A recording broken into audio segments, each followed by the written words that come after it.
Joseph Baku Ubril Basnyame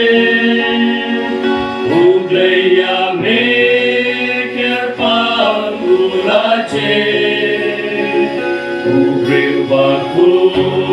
Ubril Basida Kelem Jisu Nelom no kelom da Jilom baca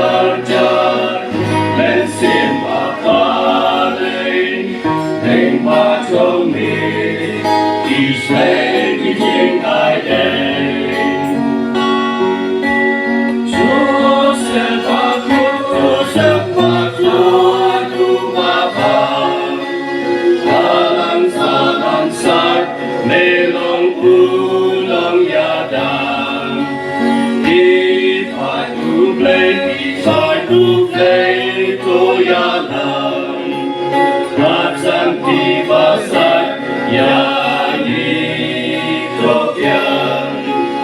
Ubas urbajay Jai nilong kakenten Ikon kabalang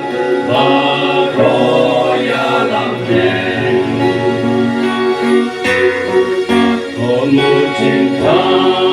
jong ublay utpan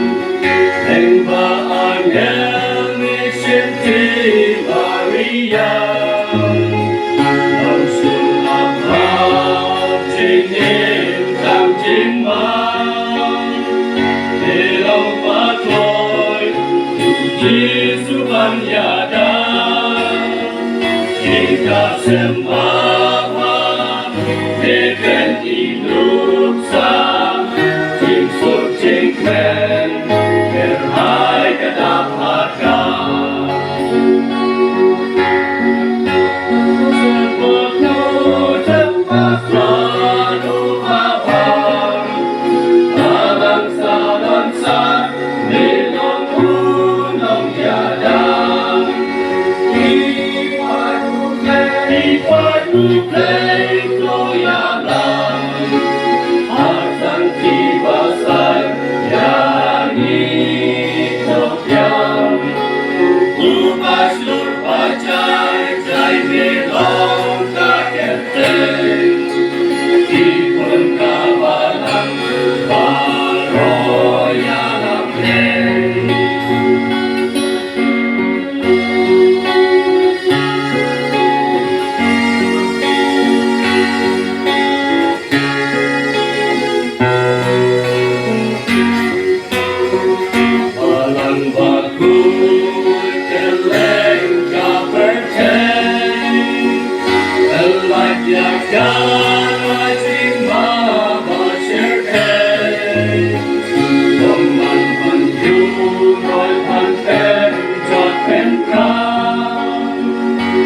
Take it,